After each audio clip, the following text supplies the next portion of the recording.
Bismillahirrahmanirrahim. Assalamualaikum warahmatullahi wabarakatuh. Waalaikumsalam warahmatullahi wabarakatuh. Alhamdulillah, hari ini kita akan melakukan proses coaching di mana saya Nur Yuliani Rusadi berperan sebagai pengamat dan Ibu Rinda berperan sebagai coach dan Ibu Husna berperan sebagai coaching. Bagaimana kabarnya hari ini, Bu Rinda? Alhamdulillah baik, Bu. Baik, pada kesempatan ini Ibu akan melakukan praktek coaching di mana Ibu Rinda akan berperan sebagai coach untuk Ibu Husna ya. Kira-kira apa yang telah Ibu persiapkan untuk melakukan kegiatan coaching ini, Bu? Saya akan melakukan coaching terhadap Ibu Husna, di mana kegiatan coaching tersebut saya akan lakukan sesuai dengan alur kita, yaitu mulai dari tujuan, identifikasi masalah, rencana aksi, dan tanggung jawab. Baik, Bu, jangan lupa untuk 3 kompetensi inti, yaitu kehadiran penuh, mendengar dengan aktif, dan juga mengajukan pertanyaan-pertanyaan yang berbobot ya, Bu, dan sifatnya harus terbuka. Ya, Bu, saya juga sudah menyiapkan beberapa pertanyaan berbobot untuk Husna terhadap masalah yang akan kami bahas nanti. Jadi menurut Ibu Rinda, kompetensi mana yang ingin Ibu kembangkan terhadap kegiatan coaching ini, Bu? Saya ini ingin mengembangkan kompetensi, yaitu memberikan pertanyaan yang berbobot kepada Ibu Husna yang bersifat terbuka, Bu, sehingga nantinya Bu Husna selaku coach pada saat menjawab pertanyaan dari saya, dia bisa menemukan alternatif solusi dari masalah yang sedang ia alami. Oh iya, jadi tadi itu berarti lebih spesifik lagi ya, Bu, yaitu lebih mengarahkan coach untuk menggali ide-idenya dan menemukan sendiri solusi dari masalah yang dialami. Iya, betul, Bu. Baik, itu saja, Bu. Bisa kita mulai saja proses coachingnya ya. Silahkan, Bu.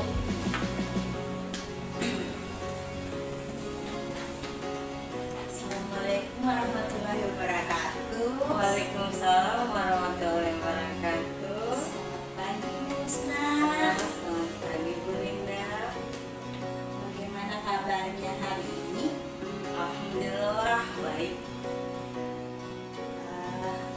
Ada apa, Bu? Mengapa Ibu ingin bertemu dengan saya?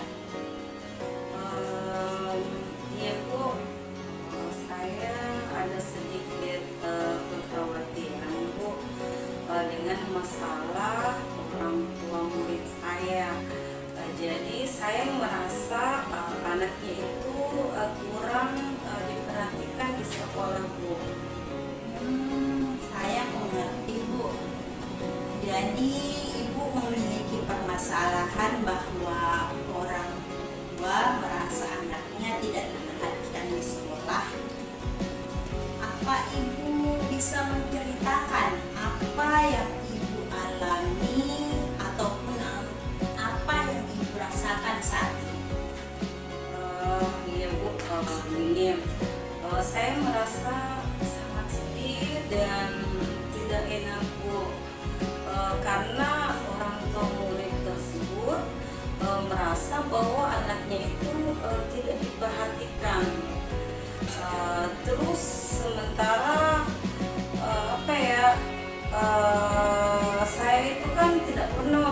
membedakan anak, Bu. Saya tidak pernah membedakan siapa, dan saya pun tidak pernah melihat status sosialnya. Walaupun ada anak-anak yang tidak masuk sekolah, terkadang saya memang tidak langsung bertanya kepada anak tersebut, tetapi saya menanyakan kepada teman-temannya di sekolah atau yang ada di sekitarnya jika anaknya tidak masuk ke sekolah. Terus sebagai wali kelas saya tidak pernah juga orang tua murid itu menginginkan, padahal orang tua murid itu menginginkan pulsa itu harus menelpon dia atau WhatsApp dia atau menanyakan jika anaknya itu tidak masuk ke sekolah, Bu. Ya, jadi apa yang membuat Ibu Husna merasa tidak enak kepada orang tua murid tersebut? Iya, karena orang tua murid tersebut merasa bahwa anaknya itu tidak diperhatikan, Bu. Dia itu merasa, sedangkan saya ini kan biasanya Ibu, kadang-kadang kita sebagai guru sebenarnya bukan tidak memperhatikan ya, Bu ya, cuman kan kita biasanya sibuk, ataupun terkadang ada anak-anak yang kita lupa tanyakan kepada anak tersebut kenapa tidak masuk sekolah, karena terus banyak orang tua yang protes, Bu. Ada banyak serak dan protes dan mempermasalahkan masalah ini, Bu. Jadi Ibu merasa tidak enak karena orang tua tersebut merasa bahwa anaknya sendiri tidak diperhatikan oleh Ibu. Sedangkan Ibu merasa bahwa bukan hanya anaknya saja yang ada di kelas yang kadang kita lupa untuk menanyakan kenapa anak tersebut tidak masuk sekolah. Jadi bisakah Ibu memberikan beberapa contoh kejadian di sekolah ini ya, atau kalimat-kalimat yang mungkin dikatakan oleh orang tua sehingga Ibu Husna merasa tidak enak dan sedih mendengarnya? Iya, Bu. Sebenarnya orang tua murid ini mengungkapkan bahwa anaknya itu tidak diperhatikan lewat grup, Bu. Kan biasanya kita itu kan di kelas juga memang punya grup WA, tapi beliau berkata lalu kami anakku kodong bilang begitu, Bu. Bilang lalu kami anakku kodong itu Bu Husna tidak pernah tunggu cari-cari kalau tidak masuk ke anakku. Padahal dia itu maunya itu diperhatikan seperti itu, Bu. Seperti boleh mengungkapkan lewat WA. Terus di sekolah itu saya setiap 1 kali 1 minggu ada kegiatan kolaborasi antara orang tua dan murid. Jadi saya juga tetap mengarahkan anak tersebut dan orang tuanya untuk melakukan tugasnya seperti membuat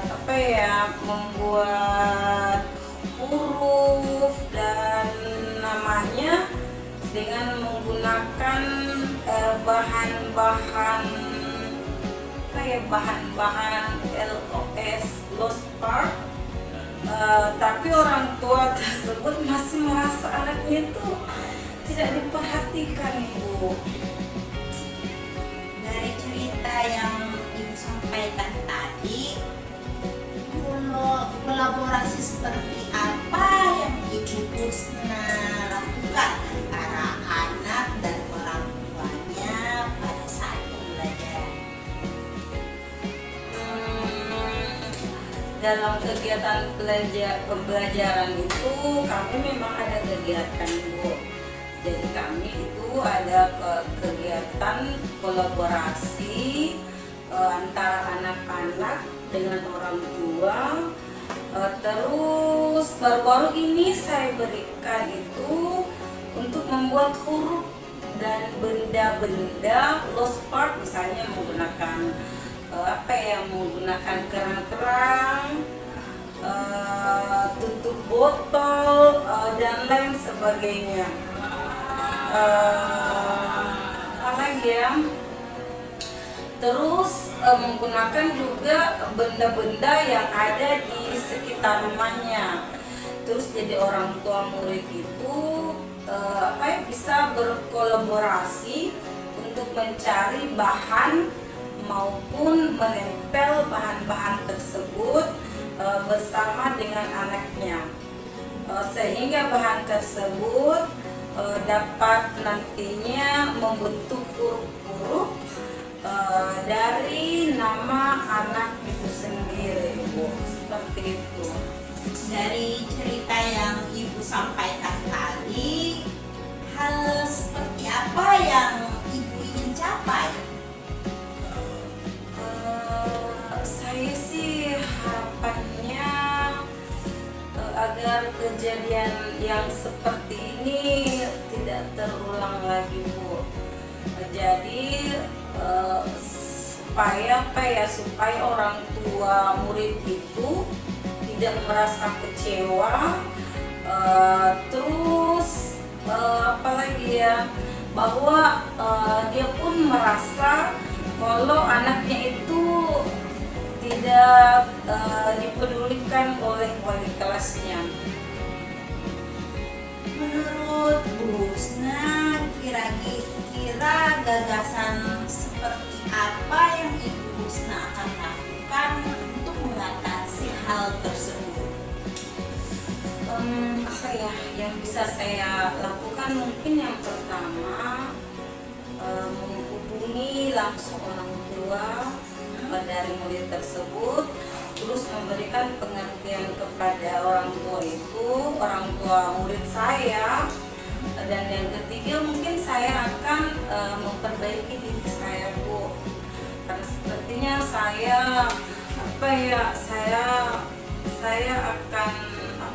akan mengontrol anak-anak yang tidak hadir di sekolah. Terus saya nanti setiap kali ada anak-anak yang tidak masuk ke sekolah, saya langsung akan menghubunginya lewat WhatsApp atau menelponnya, Ibu. Seperti itu. Jadi menurut Ibu Husna yang dilakukan itu menghubungi langsung orang tua dari si anak ya, anak yang tidak masuk sekolah. Kedua, memberikan pengertian kepada orang tua, dan yang ketiga memperbaiki diri sendiri. Seperti apa yang Ibu maksud dari kata memperbaiki diri sendiri? Jadi memperbaiki diri maksudnya itu bukan sebelumnya jika ada anak-anak yang tidak masuk sekolah, saya hanya bertanya, selama ini kan kalau ada murid yang tidak masuk sekolah, saya biasa hanya menanyakan kepada teman-temannya. Tapi kalau sekarang saya akan bertanya langsung kepada anak tersebut, dan langsung akan menanyakan kepada orang tuanya, baik itu lewat WhatsApp, telepon ataupun yang lainnya, supaya orang tua ini tidak beranggapan, Bu, kalau saya itu mengabaikan anaknya atau tidak memperhatikan anaknya. Baik, Bu. Jadi dari ketiga alternatif solusi yang telah dikemukakan tadi, kira-kira apa yang menjadi hambatan sehingga solusi yang Ibu berikan tidak terlaksana? Kalau hambatan hambatannya itu mungkin karena komunikasi, mungkin karena komunikasi antara guru dengan orang tua murid. Terus apa ya, biasanya kan kami hanya melakukan lewat WhatsApp seperti itu. Jadi mungkin lebih baik ke depannya lagi kalau kita bisa bertemu langsung dan membangun komunikasi yang hangat dengan orang tua. Untuk melakukan komunikasi antara guru dan orang tua, kira-kira waktu yang tepat yang menurut Bu Husna itu kapan bisa dilakukan? Kalau menurut saya waktu yang tepat itu insya Allah besok saya bisa melakukan komunikasi yang baik dengan orang tua murid. Seperti itu. Alhamdulillah jika Ibu Husna besok bisa melakukan komunikasi dengan orang tua tersebut. Saya berharap agar Ibu Husna terus membangun komunikasi yang baik dengan orang tua siswa yang ada di sekolah itu. Ya, insya Allah. Jadi berdasarkan hasil diskusi kita ini dari tadi, kira-kira apa yang dapat Ibu simpulkan?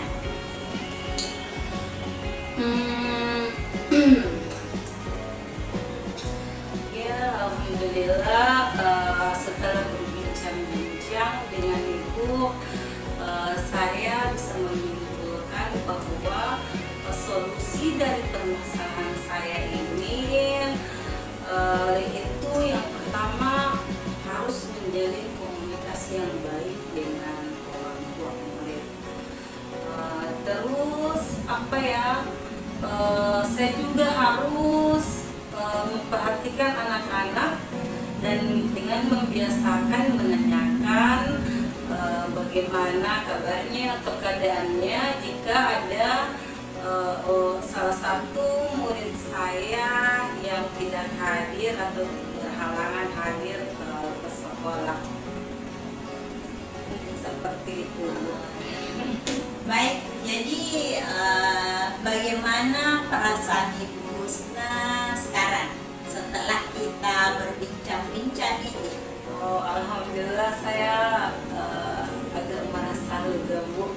Dan sekarang saya seperti yang Ibu Rinda lihat, wajah saya sekarang sudah berseri-seri, sudah tidak lemah, sudah tidak loyo lagi. Pokoknya insya Allah solusi apa yang kita bicarakan hari ini, insya Allah mungkin besok saya akan sudah memulainya, Bu. Iya. Baik, terima kasih Ibu sudah menyempatkan untuk berbincang terkait masalah Ibu yang terjadi di sekolah. Jika Ibu memerlukan dukungan lebih lanjut ini ya, saya di sini untuk membantu. Jadi mari tetap menjalin komunikasi ya. Iya, Bu Rinda. Alhamdulillah, terima kasih Bu Rinda. Kalau begitu saya akhiri coaching kita kali ini. Assalamualaikum warahmatullahi wabarakatuh. Waalaikumsalam warahmatullahi wabarakatuh. Terima kasih Bu Rinda. Kalau begitu saya pamit ya Bu Rinda. Ya. Semangat ya Ibu ya.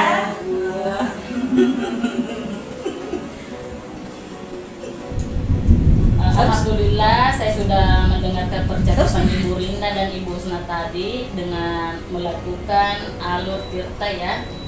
Dalam kegiatan coaching yang telah Ibu lakukan, di mana Ibu Rinda sebagai coach dan Ibu Husna tadi sebagai coaching.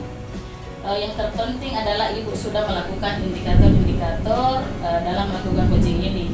Saya mencatat ada beberapa tadi itu Ibu telah melakukan tujuan, terus menggali identifikasi masalah dari masalahnya Ibu Husna, terus Ibu Husna telah rencana aksi nyata yang sudah ada dan tanggung jawab. Yang ingin saya tanyakan Bu, kompetensi apa yang ingin Ibu kembangkan dalam proses coaching tadi? Kompetensi yang ingin saya kembangkan dari coaching kali ini yaitu mengenai kompetensi di coaching. Yang pertama tentang kehadiran penuh atau presence, yang kedua itu mendengarkan aktif, dan yang ketiga mengajukan pertanyaan berbobot kepada coaching. Baik, alhamdulillah secara keseluruhan kegiatan coaching tadi telah dilakukan Ibu Rinda dan Ibu Husna itu sudah sangat baik, dan pertanyaan-pertanyaannya pun sudah berbobot, sehingga Bu Husna tadi yang berperan sebagai coach sudah mampu menemukan solusi dari permasalahan yang dialami. Terima kasih banyak Ibu kesempatannya. Wassalamualaikum warahmatullahi wabarakatuh. Waalaikumsalam warahmatullahi wabarakatuh.